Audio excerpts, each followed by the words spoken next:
Magandang gabi po sa lahat. Tayo nagbabalik dito ulit sa aking munting channel, YouTube channel, Samuel Soriano TV29 para mag-discuss ulit ng another coins. At ito po ay ating hilig, mangulikta ng barya.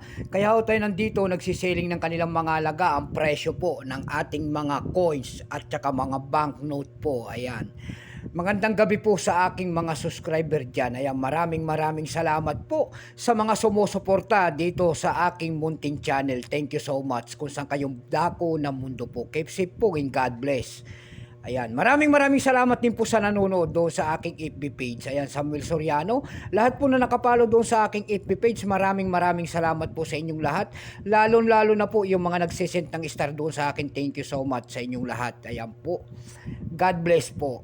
At babatiin ko lang ng special shoutout ang aking mother dyan po sa Dumpay, Basista, Pangasinan. Ayan, Milagro Soriano po ng Daragin. Ayan po. Masantos na labid si kayo namin. Ayan po. Lahat po ng Soriano family dyan po sa Daragin, Dumpay, Basista, Pangasinan po. Ayan. Babatiin ko rin ang aking uncle dyan po sa Samonte, Quezon Isabela. Ayan, si Bernabe Binuya Pinto po. Ayan, ng Samonte, Quezon Isabela. At Bernal Belen Pinto po. Ayan. Naimbag nga rabi iyo amin sa lahat ng Ilocano. Ayan.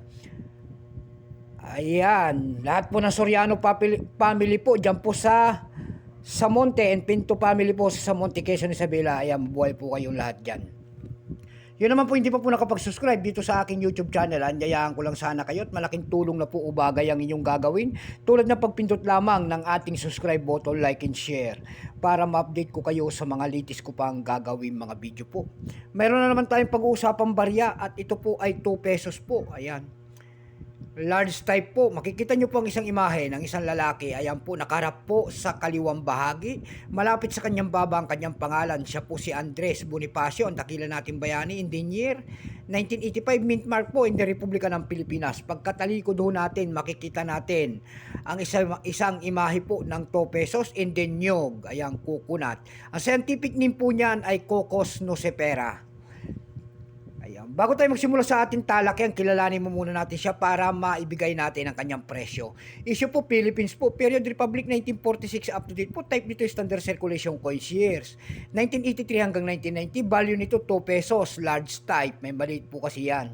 Currency piso 1967 up to date po, composition yan ay copper nickel, may bigat lamang 12 grams. May haba po itong 31 mm.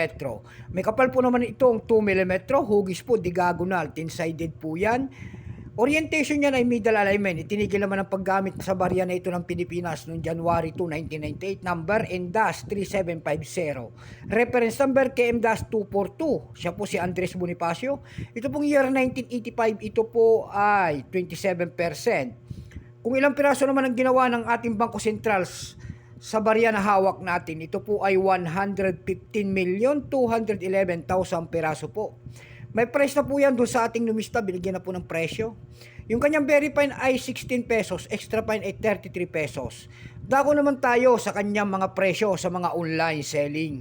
Doon sa ating ebay.com po, ayan, nabubulol na. Sa ebay.com po na platform, ayan. Sa ebay.com po, mayroon tayo nakita nagbebenta doon ng $9.99. Nasundan po ito ng $8.20. Yung pinakamalit po ay $6.26. Dako tayo sa Carousel PH naman po. Sa Carousel PH, meron tayo nakita nagbebenta doon ng 600 pesos. Nasundan po ito ng 500 pesos. Meron din doon nagbebenta doon ng 200 pesos. Yung pinakamaliit po ay 150 pesos na. Ayan lamang po ang ating may babahaging kanyang presyo. Keep safe po sa lahat and God bless.